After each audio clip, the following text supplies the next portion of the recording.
Continuamos en Entre Nosotros, hoy sumamente agradecidos por la presencia de nuestra estimada profesora Viviana Wulf.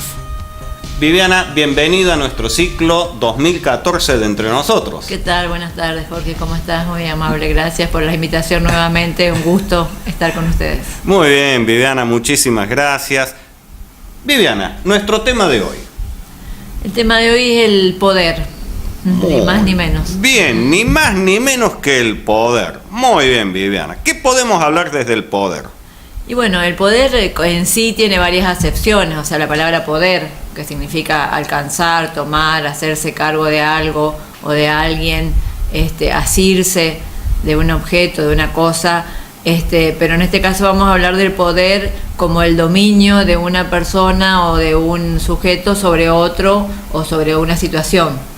Correcto, Viviana. Muy bien.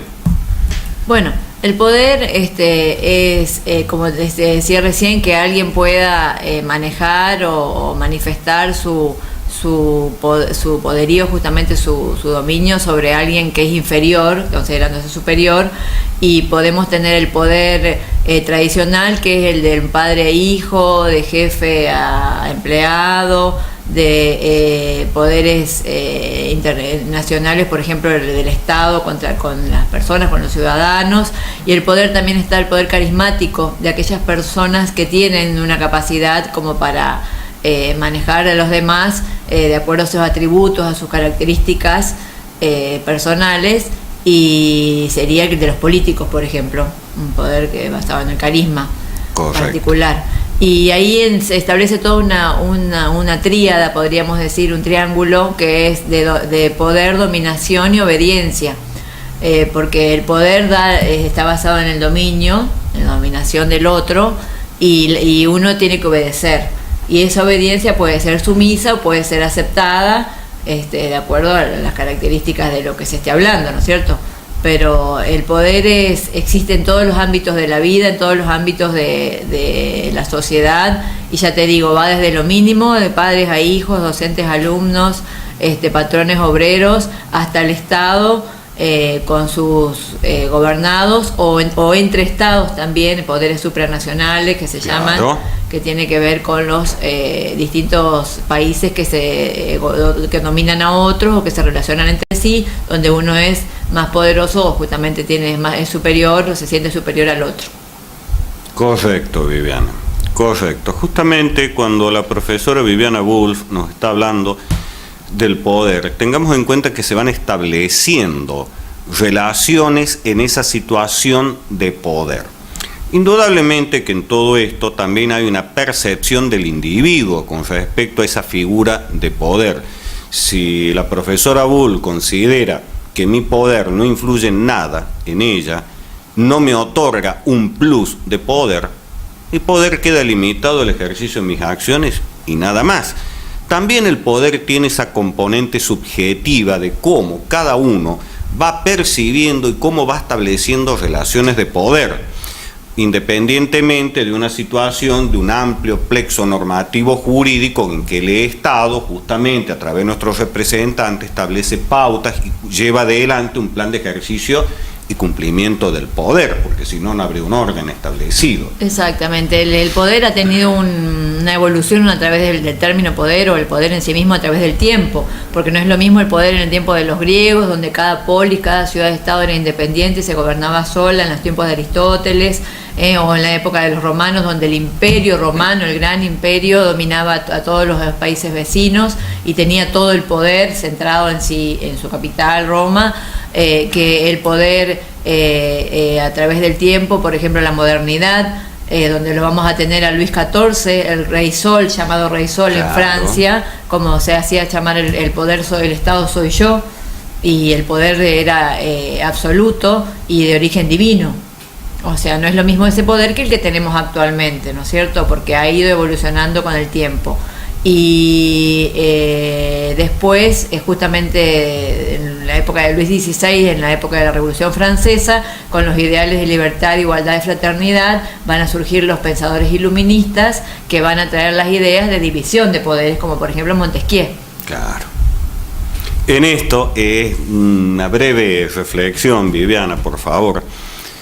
Habla de un periodo medieval, un periodo que se lo denomina de oscurantismo, porque justamente había una influencia equivocada, errónea, a nivel histórico, del rol de la Iglesia, de la Curia Apostólica Romana, cuando se empiezan a mezclar en cuestiones terrenales y más que todo en el ámbito político. Tengan en cuenta que la mayoría de las testas coronadas de Europa, las cabezas coronadas de Europa, los reyes, eran justamente quien colocaba la corona, el Papa. Y se creaba toda una situación de que el rey era rey por mandato de Dios. Indudablemente el surgimiento del iluminismo, la evolución de las ciencias, va determinando que el poder es una situación totalmente distinta y no como se planteaba en esos momentos de la historia. Hasta que llega toda esta cosmovisión de que empieza a haber distintos poderes.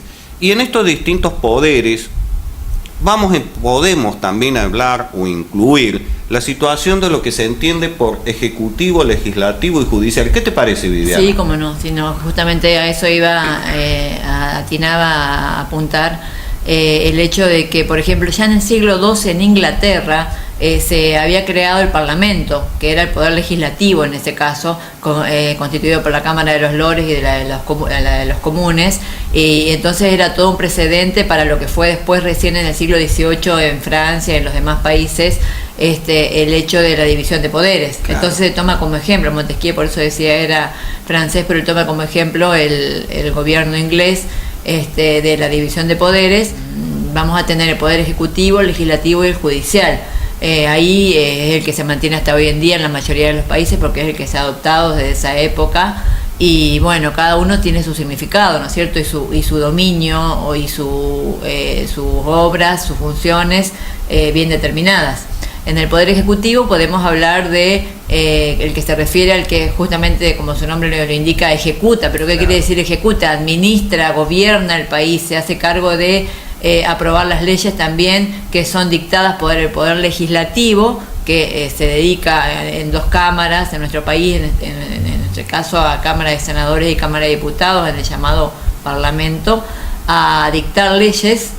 Y el Poder Judicial es el que hace cumplir las leyes, que es un poder pasivo que solamente actúa si en caso de necesidad de un delito que hubiere, tendría que actuar el Poder Judicial.